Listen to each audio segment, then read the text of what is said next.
Cześć, witam na kanale Hard Reset. W tym odcinku pokażę Ci, gdzie można wsadzić kartę microSD do kamery GoPro Mission 1 Pro.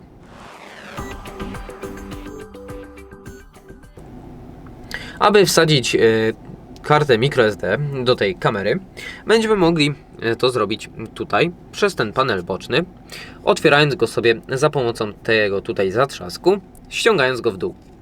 Tak więc bierzemy i ściągamy go w dół, następnie ta klapka nam tutaj się podnosi do góry i to na razie wszystko.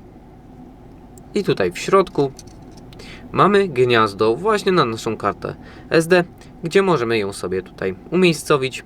Oczywiście później też ją wyjąć, kiedy będziemy chcieli przegrać nasze nagrane pliki, zdjęcia czy filmy na tą kamerę.